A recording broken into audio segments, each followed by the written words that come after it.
Assalamualaikum warahmatullahi wabarakatuh. Balik lagi dengan channel YouTube kita, Belajar Bareng Yuk. Oke, pada kesempatan kali ini kita bakal ngebahas tentang uh, masih ngelanjutin video sebelumnya, yaitu UU nomor 23 tahun 2007 tentang perkeretaapian. Namun video ini kita ngebahas dari pasal 26 sampai pasal 50. Pasal 26, pengadaan sarana perkeretaapian umum sebagaimana dimaksud dalam pasal 25 huruf A wajib memenuhi persyaratan teknis sarana perkeretaapian. Harus memenuhi, ya, di sini katanya harus memenuhi persyaratan teknis. Oke, pengoperasian sarana perkeretaapian umum yang dimaksud pada pasal 25 huruf B wajib memenuhi standar kelaikan operasi sarana perkeretaapian. Pasal 28, penyelenggara sarana perkeretaapian yang mengoperasikan sarana perkeretaapian tidak memenuhi standar kelaikan operasi sarana perkeretaapian sebagaimana dimaksud dalam pasal 27 dikenai sanksi administratif berupa teguran tertulis, pembekuan izin dan pencabutan izin operasi. Pasal 29, perawatan sarana perkeretaapian umum sebagaimana dimaksud dalam pasal 25 huruf C wajib A memenuhi standar perawatan sarana perkeretaapian dan B dilakukan oleh tenaga yang memenuhi persyaratan dan kualifikasi keahlian di bidang sarana perkeretaapian. Pasal 30, pengusahaan sarana perkeretaapian umum sebagaimana dimaksud dalam pasal 25 huruf D wajib dilakukan berdasarkan norma, standar, dan kriteria sarana perkeretaapian. Pasal 31 ayat 1, penyelenggaraan sarana perkeretaapian umum sebagaimana dimaksud dalam pasal 25 dilakukan oleh badan usaha sebagai penyelenggara baik secara sendiri-sendiri maupun melalui kerja sama. Ayat 2, dalam hal tidak ada badan usaha yang menyelenggarakan sarana perkeretaapian umum, pemerintah atau pemerintah daerah dapat menyelenggarakan sarana perkeretaapian. Pasal 32, badan usaha yang menyelenggarakan sarana perkeretaapian umum sebagaimana dimaksud dalam pasal 25 wajib memiliki A. Izin usaha dan izin operasi. Ayat 2, izin usaha penyelenggara sarana perkeretaapian umum sebagaimana dimaksud pada ayat 1 huruf A diterbitkan oleh pemerintah. Ayat 3, izin operasi sarana perkeretaapian umum sebagaimana dimaksud pada ayat 1 huruf B diterbitkan oleh A. Pemerintah untuk pengoperasian sarana perkeretaapian umum yang jaringan jalur yang melintasi batas wilayah provinsi dan batas wilayah negara. B. Pemerintahan provinsi untuk pengoperasian sarana perkeretaapian umum yang jaringan jalurnya melintasi batas wilayah kabupaten atau kota dalam satu provinsi. Dan C. Pemerintah kabupaten atau kota untuk pengoperasian sarana perkeretaapian umum yang jaringan jalurnya dalam wilayah kabupaten atau kota. Pasal 33, penyelenggaraan perkeretaapian khusus bagaimana dimaksud dalam pasal 17 ayat 2 dilakukan oleh badan usaha untuk menunjang kegiatan pokoknya. Ayat 2, badan usaha sebagaimana dimaksud pada ayat 1 wajib memiliki izin pengadaan atau pembangunan dan B. izin operasi. Ayat 3, perkeretaapian khusus wajib memenuhi persyaratan teknis, prasarana, dan sarana perkeretaapian. Izin yang dimaksud pada ayat 2 diberikan oleh pemerintah untuk penyelenggaraan perkeretaapian khusus yang jaringan jalurnya melintasi batas wilayah provinsi dan batas wilayah negara. B. Pemerintah provinsi untuk penyelenggaraan perkeretaapian khusus yang jaringan jalurnya melintasi batas wilayah kabupaten atau kota dalam satu provinsi setelah mendapat persetujuan dari pemerintah. Dan C. Pemerintah kabupaten atau kota untuk penyelenggaraan perkeretaapian khusus yang jaringan jalurnya dalam wilayah kabupaten atau kota setelah mendapatkan rekomendasi pemerintah provinsi dan persetujuan pemerintah.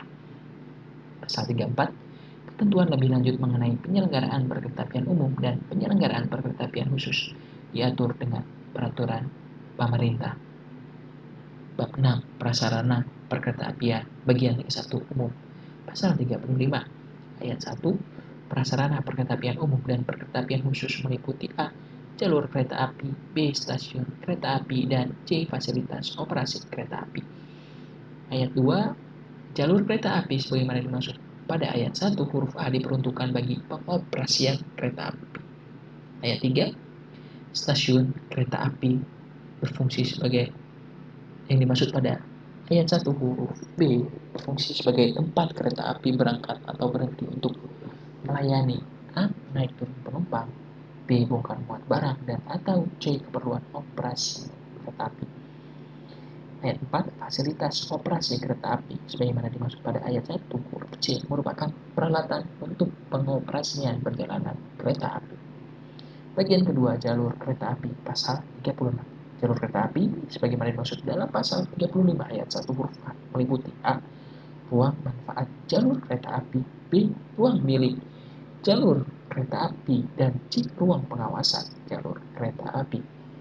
Pasal 37. Ruang manfaat jalur kereta api sebagaimana dimaksud dalam pasal 36 huruf A terdiri dari jalan rel dan bidang tanah di kiri dan kanan jalan rel beserta ruang di kiri, kanan, atas, dan bawah yang digunakan untuk konstruksi jalan rel dan penempatan fasilitas operasi kereta api serta bangunan pelengkap lainnya. Ayat 2, jalan rel yang dimaksud pada ayat 1 dapat berada A. pada permukaan tanah, B. di bawah permukaan tanah, dan C. di atas permukaan tanah. Pasal 38. Ruang manfaat jalur kereta api diperuntukkan bagi pengoperasian kereta api dan merupakan daerah yang tertutup untuk umum. Pasal 39. Batas ruang manfaat jalur kereta api untuk jalan rel pada permukaan tanah sebagaimana dimaksud pada pasal 37 ayat 2 huruf A diukur dari sisi terluar jalan rel beserta bidang tanah di kiri dan kanan yang digunakan untuk konstruksi jalan rel, termasuk bidang tanah untuk penempatan fasilitas operasional kereta api dan bangunan pelengkap lainnya. Batas ruang manfaat jalur kereta api untuk jalan rel pada permukaan tanah yang masuk terowongan diukur dari sisi terluar konstruksi terowongan. Batas ruang manfaat jalur kereta api untuk jalan rel pada permukaan tanah yang berada di jembatan diukur dari sisi terluar konstruksi jembatan.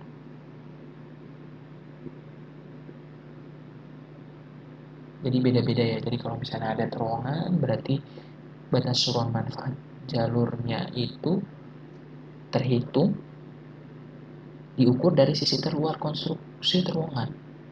Itu ya. Jadi dihitungnya dari sisi terluar konstruksi. Kalau dia di jembatan maka terhitungnya ruang manfaat jalur kereta api itu terhitungnya diukur dari sisi terluar konstruksi jembatan gitu ya.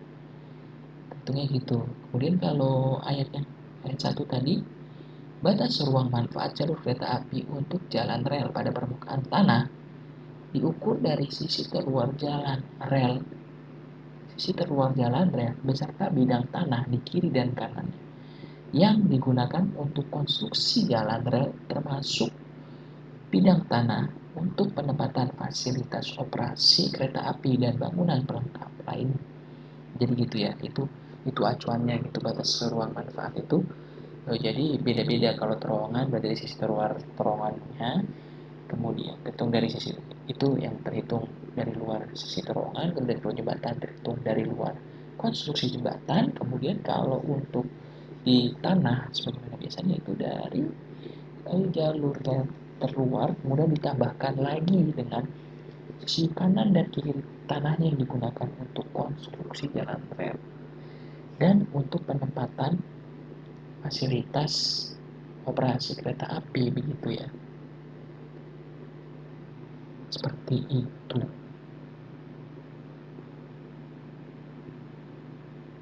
Seperti itu ya teman-teman semua ya. Oke, pasal 40.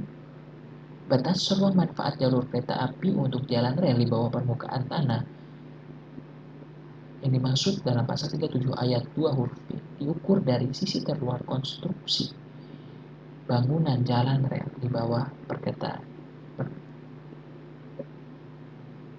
huruf B diukur dari sisi terluar konstruksi bangunan jalan rel di bawah permukaan tanah termasuk fasilitas operasi kereta api.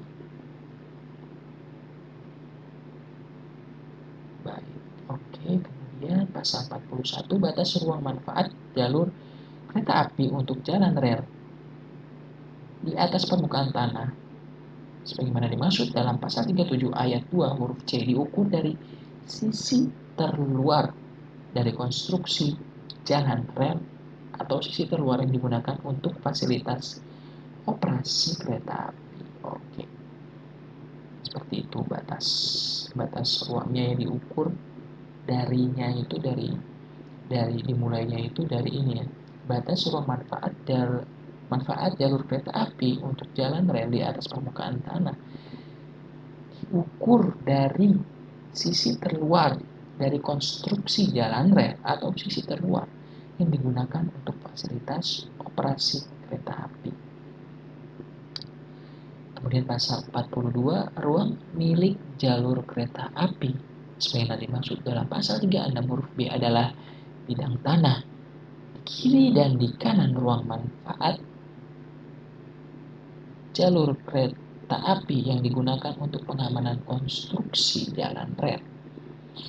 Ruang milik jalur kereta api di luar ruang manfaat jalur kereta api dapat digunakan untuk keperluan lain atas izin dari pemilik jalur dengan ketentuan tidak membahayakan konstruksi jalan rel dan fasilitas operasi kereta api. Pasal 43 ayat 1. Batas ruang milik jalur kereta api untuk jalan rel yang terletak pada permukaan tanah sebagaimana dimaksud dalam pasal 37 ayat 2 huruf A diukur dari batas paling luar sisi kiri dan kanan ruang manfaat jalur kereta api. Batas ruang milik jalur kereta api untuk jalan rel yang terletak di bawah permukaan tanah sebagaimana dimaksud dalam pasal 37 ayat 2 huruf B diukur dari batas paling luar sisi kiri dan kanan serta bagian bawah dan atas ruang manfaat jalur kereta api. Ayat 3. Batas ruang milik jalur kereta api untuk jalan rel yang terletak di atas permukaan tanah sebagaimana dimaksud dalam pasal 37 ayat 2 huruf C diukur dari batas paling luar sisi kiri dan kanan ruang manfaat jalur kereta api. Pasal 44. Ruang pengawasan jalur kereta api sebagaimana dimaksud dalam pasal 36 huruf C adalah bidang tanah atau bidang lain di kiri dan di kanan ruang milik jalur kereta api untuk pengamanan dan kelancaran operasi kereta api. Pasal 45. Batas ruang pengawasan jalur kereta api untuk jalan rel yang terletak pada permukaan tanah sebagaimana dimaksud dalam pasal 37 ayat 2 huruf A diukur dari batas paling luar sisi kiri dan kanan daerah milik jalan kereta api. Jadi ruang pengawasan jalan itu ada di luar dari ruang milik jalan kereta api. Jadi batas terluar dari milik jalan daerah milik jalan kereta api, kemudian di luarnya itu lagi batas ruang pengawasan gitu ya. Pasal 46 ayat 1, tanah yang terletak di ruang milik jalur kereta api dan ruang manfaat jalur kereta api disertifikatkan sesuai dengan peraturan perundang-undangan. Tanah di ruang pengawasan jalur kereta api dapat dimanfaatkan untuk kegiatan lain dengan ketentuan tidak membahayakan operasi kereta api. Pasal 37, penyelenggaraan prasarana perkeretaapian harus memasang tanda batas daerah manfaat jalur kereta api. Pasal 48 ayat 1, untuk keperluan pengoperasian dan perawatan jalur kereta api umum dikelompokkan dalam beberapa kelas. Pengelompokan kelas jalur kereta api umum sebagaimana dimaksud pada ayat 1 didasarkan pada A. Kecepatan maksimum yang diizinkan, B. Beban gandar maksimum yang diizinkan, dan C. Frekuensi lalu lintas kereta api. Pasal 49 ayat 1. Jalur kereta api untuk perkeretaapian umum membentuk satu kesatuan jaringan jalur kereta api. Ayat 2. Jalur kereta api sebagaimana dimaksud pada ayat 1 terdiri dari A. Jaringan jalur kereta api nasional yang ditetapkan dalam rencana induk perkeretaapian nasional. B. Jaringan jalur kereta api provinsi yang ditetapkan dalam rencana induk perkeretaapian provinsi. Dan C. Jaringan jalur kereta api kabupaten atau kota yang ditetapkan dalam rencana induk perkeretaapian kabupaten atau kota. Pasal 50 ayat 1. Jalur kereta api umum sebagaimana dimaksud dalam pasal 49 yang diselenggarakan oleh beberapa penyelenggara prasarana perkeretaapian dapat saling bersambung, bersinggungan, atau terpisah. Ayat 2. Pembangunan dan pengoperasian jalur kereta api yang bersambungan atau bersinggungan sebagaimana dimaksud pada ayat 1 dilakukan atas dasar kerjasama antar penyelenggara prasarana perkeretaapian. Ayat 3. Dalam hal penyelenggaraan jalur kereta api sebagaimana dimaksud pada ayat 1 dioperasikan oleh pihak lain penyelenggaranya harus dilakukan atas dasar kerjasama antar penyelenggara, prasarana, dan pihak lain tersebut. Ayat 4. Satu jalur kereta api untuk perkeretaapian umum dapat digunakan oleh beberapa penyelenggara sarana perkeretaapian. Itulah tadi video kita tentang Undang-Undang Nomor 23 Tahun 2007 tentang perkeretaapian dari pasal 26 sampai 50. Terima kasih telah menonton. Jangan lupa like, komen, dan subscribe. Terima kasih. Semoga bermanfaat. Wassalamualaikum warahmatullahi wabarakatuh.